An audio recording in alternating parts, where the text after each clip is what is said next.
Seigneur Jésus-Christ. Ce matin, aujourd'hui, j'aimerais vous dire que Dieu vous aime énormément, Dieu vous aime abondamment. Dieu veut nous parler sur un thème intitulé La sémence.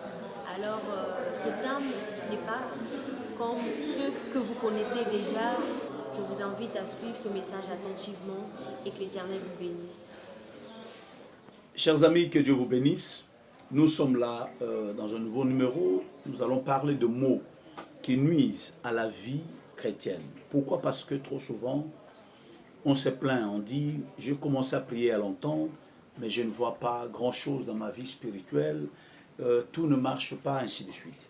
Mais parmi les choses qui minent la vie des enfants de Dieu, c'est ce dont je vais parler. Ça semble être anodin, mais ce n'est pas anodin. Vous devez prendre ça au sérieux. Je parle de ces deux mots. Mais avant de citer les deux mots, j'aimerais vous montrer la place du donné dans la vie spirituelle. C'est-à-dire, tu as beau être spirituel, tu crains Dieu, tu ne vis pas dans le péché, comme on le dit, mais cela ne suffit pas pour que tu vives dans la prospérité, dans la bénédiction. Certaines personnes ne veulent pas qu'on cite le mot prospérité, c'est comme si ce n'était pas biblique. Mais je me demande s'ils ne lisent pas la Bible. Dieu a toujours souhaité la prospérité et la prospérité a toujours accompagné les enfants de Dieu partout dans la Bible. Ce n'est pas un mot à exclure. Alors, la place du donné dans la vie d'un enfant de Dieu. Avant de rentrer dans mon message, j'aimerais te dire quelque chose.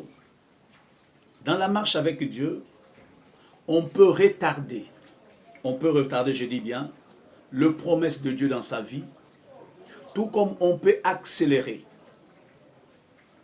On peut provoquer Dieu à agir, tout comme on peut rester, attendre que les choses se fassent à leur temps.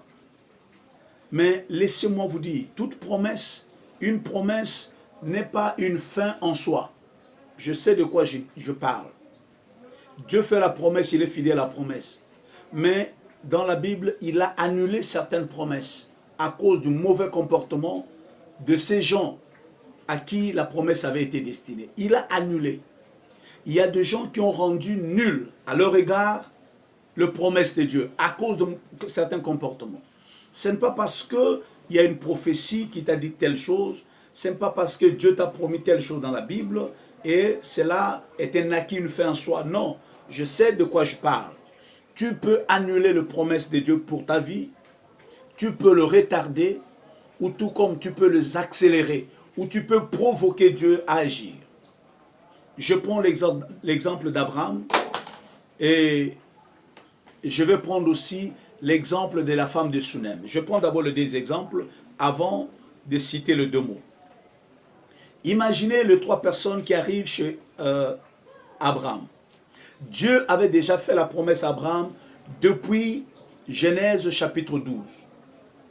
Mais dans Genèse chapitre 17, 18, nous voyons Dieu revenir et Dieu était en train de passer. Mais pendant le 25 ans, Dieu a fait la promesse, mais on a vu que Abraham s'est lassé.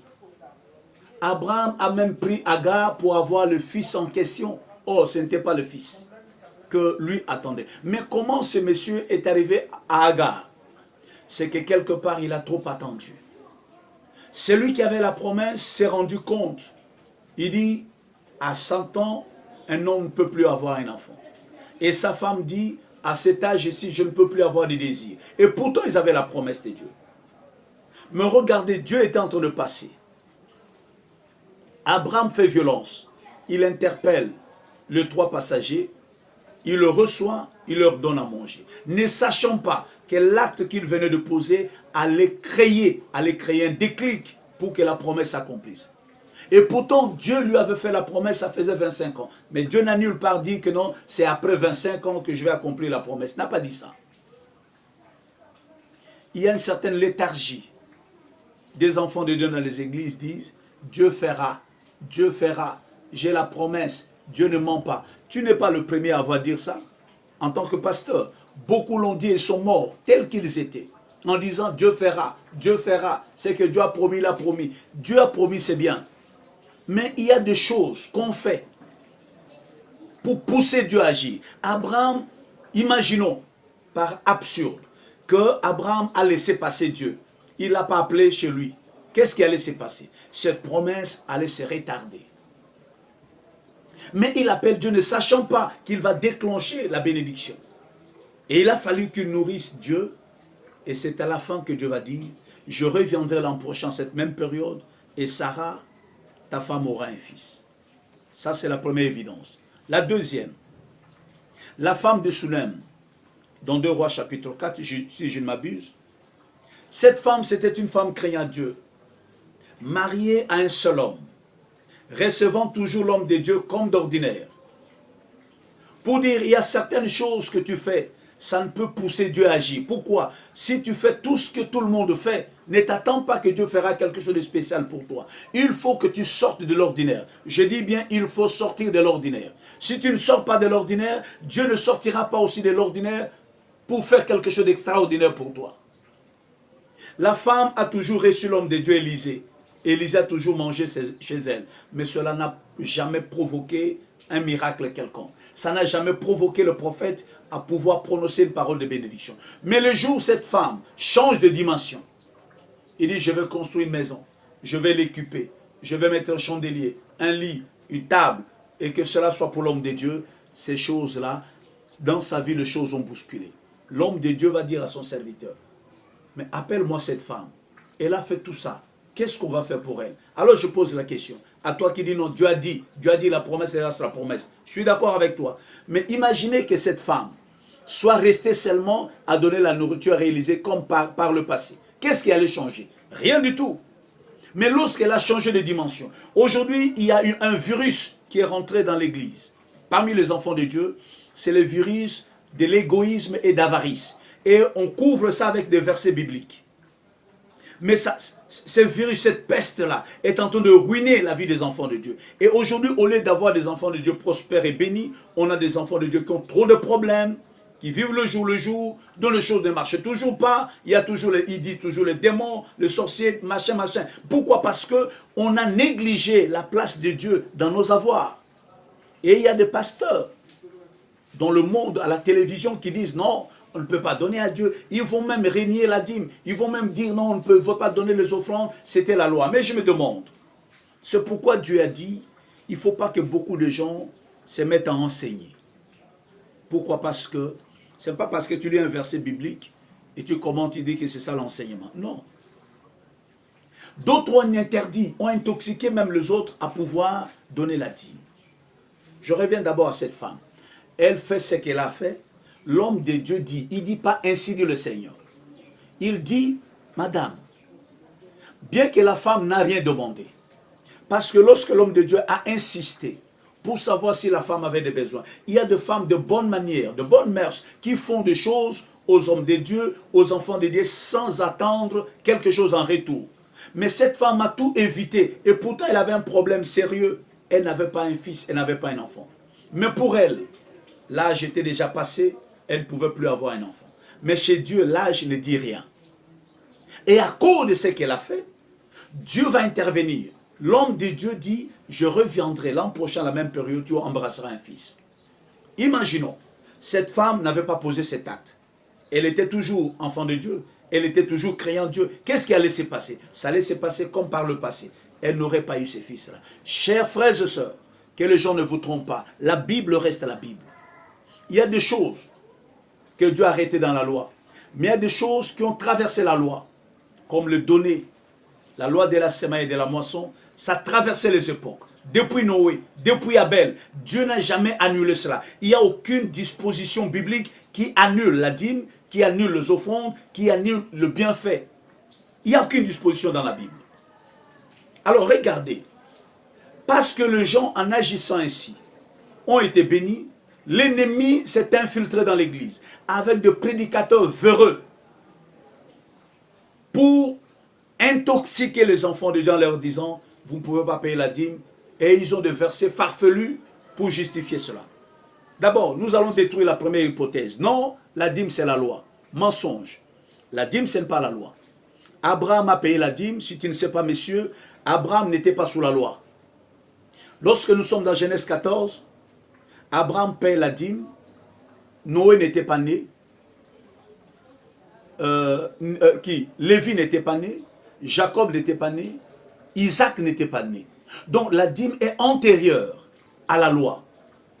Alors la Bible dit Melchisedec, qui a reçu la dîme, il est rendu semblable au Fils de l'homme, au Fils de Dieu. Alors si Melchisedec, de l'Ancien Testament, est rendu semblable à Jésus-Christ, c'est-à-dire Jésus-Christ dans Hébreux 7, il est le Melchisedec. Alors si Abraham a payé la dîme à Melchisedec, mais nous qui avons la sémence d'Abraham, nous qui sommes la postérité d'Abraham, vous dites, on ne doit pas payer la dîme. Vous voyez, là où Dieu dit, il n'est pas bon que tout le monde enseigne. Christ, c'est l'autre Melchisedec. Et si Abraham a payé la dîme, et toi tu dis, je suis la postérité d'Abraham, alors qu'est-ce que tu fais? Si tu es la postérité d'Abraham, tu es comme Jacob. Parce que Jacob, à son tour aussi, a réitéré la dîme dans Genèse 28. Alors, à cause de ces choses, on a commencé à justifier. Non, nous ne serons pas bénis sur terre, nous serons bénis dans le ciel. Mensonge. La vie chrétienne, nous devons être bénis sur terre et nous serons bénis aussi là au ciel. Il y a deux dimensions de bénédiction, terrestre et céleste. Abraham, nous le verrons au ciel. Nous serons avec lui à la même table, telle que la Bible nous dit. Mais sur terre, il a été béni. Comment on peut dire on ne peut pas s'attendre à une bénédiction sur terre? Comment on s'oppose à la prospérité? Alors, pourquoi tu travailles? Toi qui dis que non, la prospérité, c'est diabolique. Mais tu travailles pourquoi? Qu'est-ce que tu cherches en travaillant? Le salaire, c'est pourquoi? Pourquoi tu veux construire une maison? Pourquoi tu veux avoir une voiture? Ça s'appelle comment? Ça s'appelle la prospérité. Être bien, vivre bien, sa famille, ce que tu fais, aller de l'avant. C'est quoi ça? C'est la prospérité. Mais vous aimez quelque chose, donc vous niez quelque chose de son contraire. Vous, à la fois, vous ne voulez pas de la prospérité, mais à la fois, vous vivez. Vous voulez être béni, vous voulez être heureux. C'est seulement quoi? L'esprit d'avarice et d'égoïsme. Ce sont le démon qui attaque l'Église. Ils attaquent les enfants de Dieu pour pourrir la vie des enfants de Dieu. La Bible dit dans Luc chapitre 12, le Seigneur dit ceci, verset 15. Puis il leur dit, gardez-vous avec soin de toute avarice, car la vie d'un homme ne dépend pas de ses biens futiles dans l'abondance. L'avarice, c'est un mal. Et lorsque le Seigneur parle de l'avarice, il explique, il donne une parabole.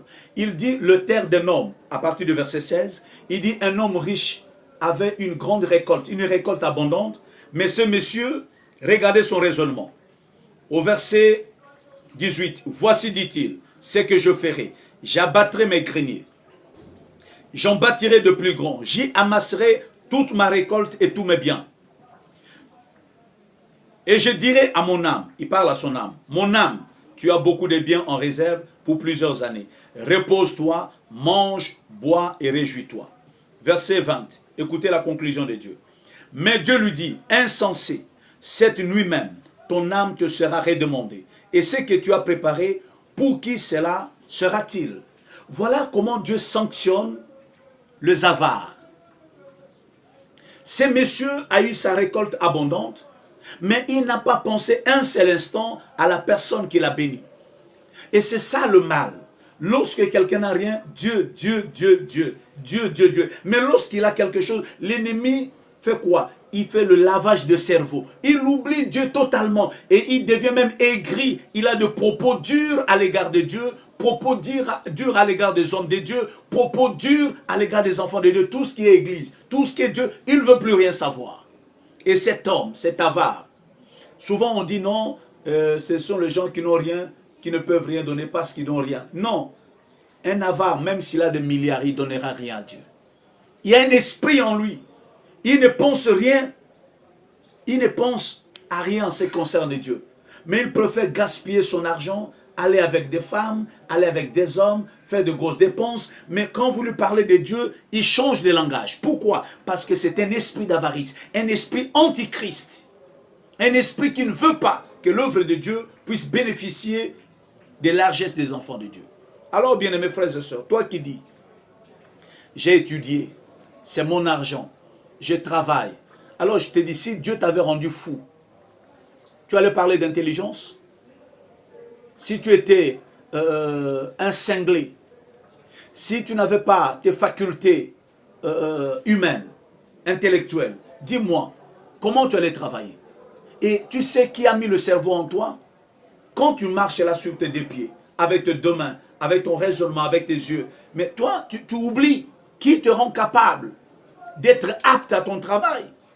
Bien-aimé, l'avarice, la vie d'un homme ne dépend pas de ses biens, fut-il dans l'abondance. C'est pourquoi nous ne devons pas nous accrocher au matériel. Nous pouvons savoir que du jour au lendemain, on peut tout abandonner. Parce qu'il est dit, si ces messieurs, cet insensé, un riche insensé, est mort le même jour. Il est mort brutalement. Ça va te surprendre. Tu ne sais pas comment cela arrivera. Et si tu continues à mépriser Dieu, ça te surprendra. Ce monsieur est mort en l'espace d'une nuit. Et Dieu pose la question, tout ce que tu avais préparé, à qui sera-t-il? Bien-aimé, tout ce que nous avons dans cette vie, j'ai toujours dit et je le redis, ce que nous mangeons, ce que nous portons, c'est ça notre part. Mais ce qui reste, que ce soit maison, que ce soit voiture, que ce soit le compte en banque, tu ne sais pas qui va en disposer. Peut-être la personne qui ne t'aime pas, c'est elle qui viendra pour dire, je suis le frère, je suis la sœur, je suis tel, et ils vont prendre ça, et peut-être les enfants seront chassés même. Mais pendant que tu es vivant, c'est en ce moment-là que tu dois faire du bien à Dieu. Parce que faire du bien à Dieu, c'est sécuriser ses avoirs. Le riche insensé est mort en l'espace d'une nuit. Et ses projets ont disparu comme ça. Alors pour arriver à la fin, je vais dire quelque chose. Dans 1 Samuel, chapitre 25, il y a encore là-bas un homme appelé Nabal. L'histoire est de 1 Samuel chapitre 25. Tu peux commencer à partir du verset 2. La Bible dit, ce monsieur était tellement riche. Il avait une femme belle. Et une femme belle de figure et de bon sens. Mais l'homme était méchant dans ses actions. Et il descendait de la tribu de Caleb. L'histoire, c'est comment? David a rendu service à cet homme. Il a protégé ses biens.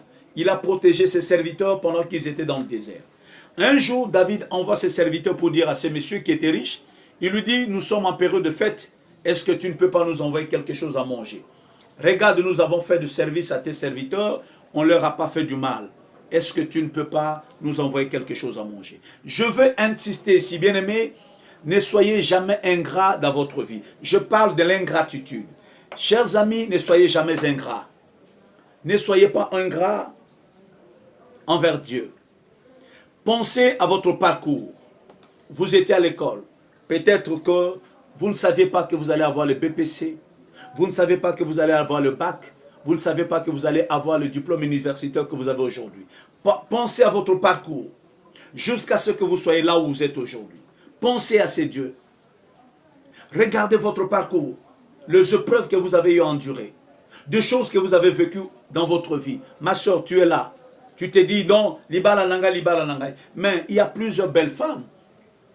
On pouvait prendre les autres sans toi. Et c'est ça l'action de grâce que tu donnes à Dieu. Mon frère, tout ce que Dieu a fait pour toi, et c'est tout ce que tu trouves à faire pour Dieu, Dieu devient une histoire de derrière la maison. Mais lorsqu'on meurt, non, de sa vie on a refusé Dieu, mais lorsqu'on meurt, on dit, prenez mon cercueil, amenez ça à l'église. Et je me demande si Dieu écoute même ces prières-là. Bien aimé, quand on est vivant, c'est à ce moment-là qu'il faut faire du bien à Dieu. Mais si de votre vivant, vous négligez Dieu, et après vous dites que non, vous irez au ciel, je doute si vous arriverez dans ce ciel. Pourquoi? Parce que j'ai l'intime conviction, quand quelqu'un ne peut pas donner quelque chose à Dieu, son cœur n'est pas avec Dieu. C'est aussi simple à analyser.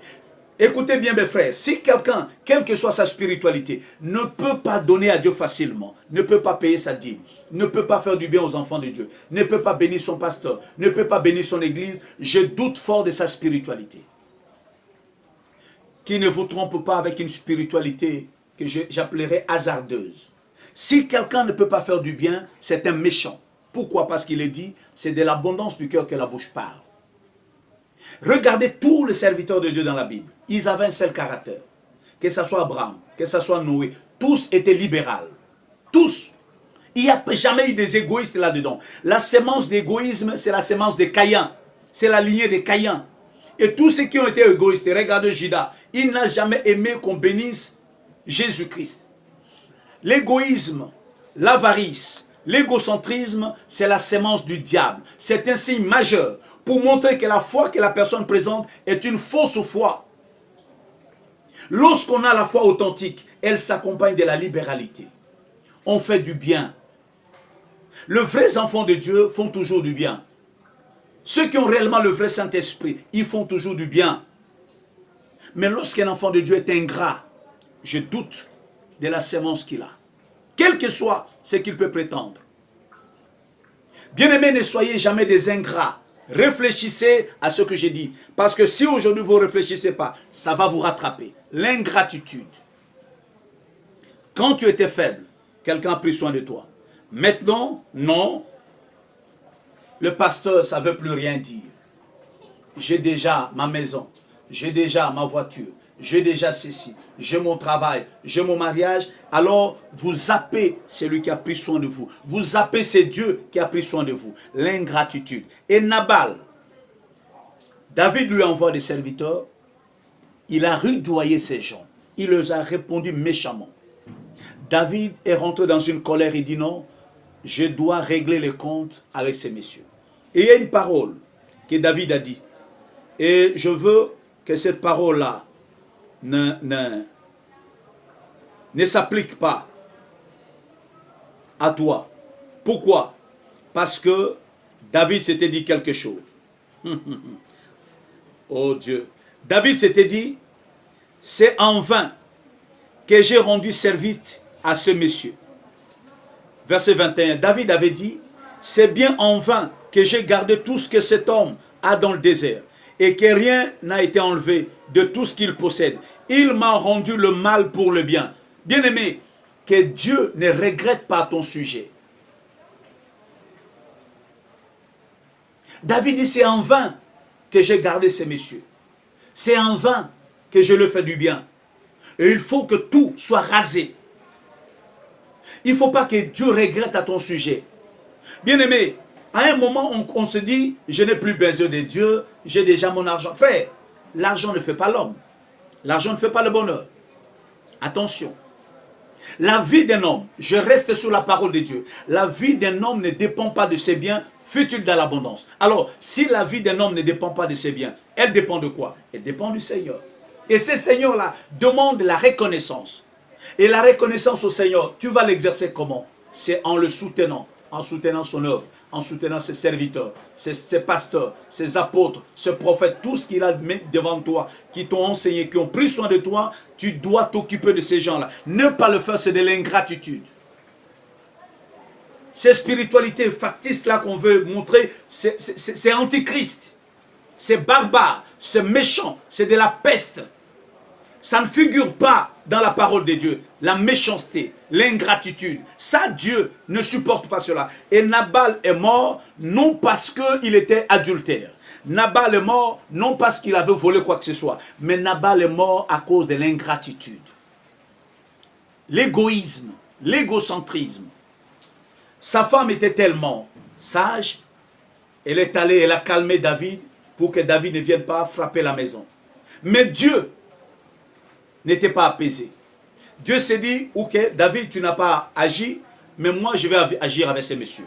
Le jour suivant, sa femme lui rappelle ce qui s'était passé. La Bible dit, son cœur a reçu un coup. C'est-à-dire quoi? Il a vécu un AVC, une attaque cardiaque. Ça n'annonce pas, ça vient brusquement. Ces messieurs a senti son cœur se bloquer. C'est devenu comme de la pierre. 10 jours après, Nabal est mort. Alors je pose la question, les 3000 vaches, les 3000 brebis, sa richesse, il ne voulait même pas donner à David. Maintenant, à qui cela va profiter?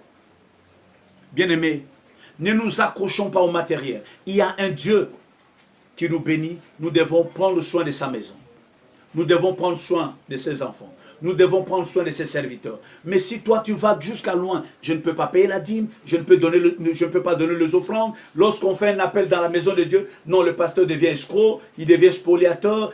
Et c'est comme ça qu'on traite les hommes de Dieu. Frères et sœurs, je me demande si deux fois les enfants de Dieu lisent vraiment la Bible. Et je vais lire ce texte-là pour terminer. 1 Corinthiens chapitre 9. Je vais lire quelque chose. La Bible dit ceci. Verset 11. Si nous avons sémé parmi vous les biens spirituels, est-ce que c'est une grosse affaire si nous moissonnons vos biens temporels? Si d'autres jouissent de ce droit sur vous, n'est-ce pas plutôt à nous d'en jouir? Mais nous n'avons point usé de ce droit. Au contraire, nous souffrons tout afin de ne pas créer d'obstacles à l'évangile de Christ. Laisse-moi vous dire quelque chose, bien-aimé. Ton pasteur, celui qui te nourrit, a un droit sur toi. Tu as le devoir de le bénir. Pourquoi? Parce que c'est le droit onctionnel. Tu as le droit de lui faire le bien parce qu'il prend soin de ton âme. Il te nourrit. Et il est écrit, qui est-ce qui plante une vigne et n'en mange pas le fruit? Qui est-ce qui peut paître un troupeau et ne peut pas manger le lait? Qui est-ce qui peut prendre soin, qui laboure un champ pour ne pas s'en nourrir? Et l'apôtre Paul dit, ces choses n'existent que pour le monde. Dieu se met-il en peine de bœuf parce qu'il est écrit, tu ne muselleras pas le bœuf lorsqu'il fout le grain. Et Paul dit, est-ce que Dieu se met seulement en peine pour le brebis? N'est-ce pas à cause de nous qu'il a dit ça? C'est à cause de nous, nous les prédicateurs. C'est pourquoi la Bible dit, celui qui annonce l'évangile doit vivre de l'évangile. Mais si on n'en fait pas usage, c'est parce que certaines personnes ne comprennent pas. Ils vont nous taxer de tout et de rien. C'est pourquoi on souffre tout, on reste calme. Mes chers amis, donner à un pasteur, ce n'est pas faire trop. Que tu donnes des milliards ou des millions, le salut que tu as reçu, ça ne se vend pas, mais tu ne peux pas égaler cela avec le bien que tu fais à ton pasteur. Arrête de croire que si tu fais le bien à un pasteur, c'est un misérable, ce que tu lui as fait, il ne méritait pas. La Bible dit, si nous avons sémé en vous le bien spirituel, est-ce que c'est une grosse affaire lorsque nous moissonnons vos biens temporels? C'est la Bible. Ce n'est pas scandaleux si tu bénis ton pasteur. Pourquoi tu dois faire des chantages? Pourquoi tu dois te mettre en colère comme s'il ne méritait pas ça? Ne pas le faire, ce n'est pas comprendre la Bible. Il faut demander que Dieu puisse t'éclaircir. Et quand tu comprends c'est quoi un homme de Dieu, tu feras comme Abraham, donner la dîme de tout. Alors, frères et sœurs, Nabal, l'égoïste, Nabal, avare, lui qui a rudoyé David, il est mort, il a laissé les 3000 brebis. Il ne voulait pas s'en séparer, mais en une nuit, il est mort. Pour dire quoi? L'ingratitude ne paye pas. Chers amis, ne soyez jamais ingrats. Prenez soin des intérêts de Dieu. Dans Luc chapitre 12, le Seigneur dit, soyez riches pour Dieu. Soyez riches pour Dieu. Et j'ai dit à quelqu'un, à toi qui me suis, sois riche pour Dieu. Tu peux avoir tout ce que tu as. Mais la vie d'un homme ne dépend pas de ses biens, fut-il dans l'abondance. C'est maintenant qu'il faut investir dans l'œuvre de Dieu. C'est maintenant qu'il faut bénir les enfants de Dieu. C'est maintenant qu'il faut aider le pauvre. C'est maintenant qu'il faut bénir le serviteur de Dieu. Parce que ce qu'ils font pour vous est au-delà de toute mesure. Mais aujourd'hui, nous souffrons tout. On nous traite de tout. Il suffit seulement que quelqu'un te donne 10 000. Il va chanter partout. Je lui ai donné 10 000. Même si c'est 10 000, il va dire je lui ai donné 1 million. Et d'autres dans la cité, ils croient que non, un homme de Dieu qui prêche, il n'a pas besoin que le peuple le bénisse. Non, il ne fout rien. Ah bon? Alors laissez-moi vous dire, le professeur d'université, qu'est-ce qu'il fait quand il se tient devant son auditoire? Qu'est-ce qu'il fait? Il parle ou il ne parle pas? Alors maintenant là, je fais quoi? Je parle ou je ne parle pas? Je transpire. C'est un travail. Qu'est-ce que le pape fait à Rome? Est-ce qu'il défriche un champ? Le président de la République, qu'est-ce qu'il fait? Il signe des ordonnances. Est-ce que vous le voyez courir, aller couper les arbres? Mais c'est un travail qu'il fait, un travail intellectuel. Mais nous faisons un travail à la fois intellectuel, à la fois spirituel, à la fois physique. Même les gens disent, non, le pasteur ne fout rien. Soyons sérieux. Ne laissez pas l'esprit d'égoïsme et d'avarice vous faire dire des choses qui vont vous coûter cher. Je termine. Nabal est mort, il a laissé les 3000 brebis. L'homme riche est mort. Il n'a même pas pu construire son grand grenier dont il parle. Pourquoi? Parce qu'il a été avare, égoïste. Dieu a pardonné à l'adultère David, mais il a tué l'avare et l'égoïste. Il a tué Nabal, mais il a pardonné à David. Pour dire quoi?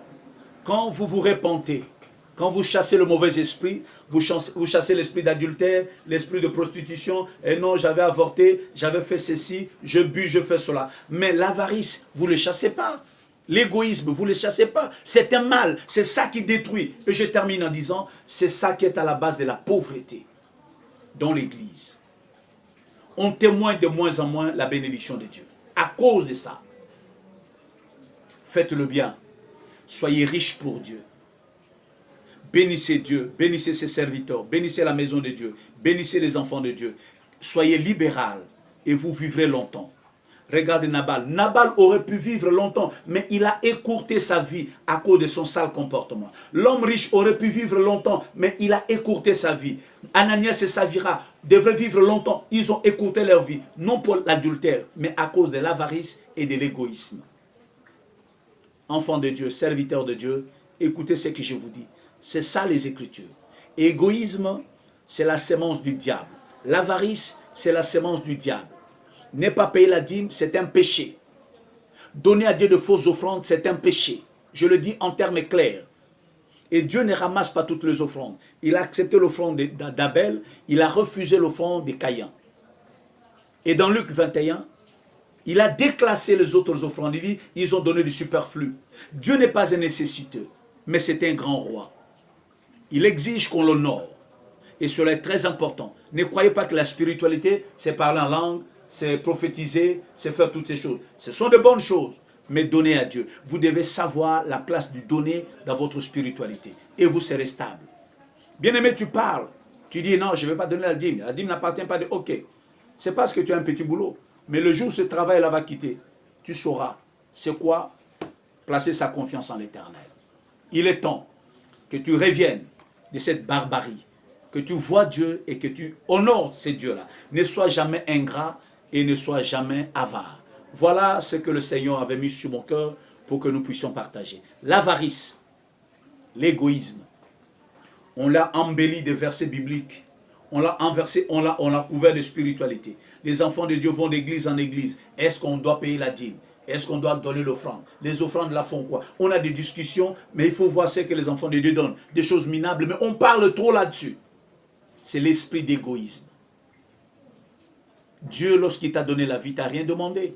Christ est mort sur la croix. Il t'a demandé quoi? Mais pour lui donner, ça devient un problème.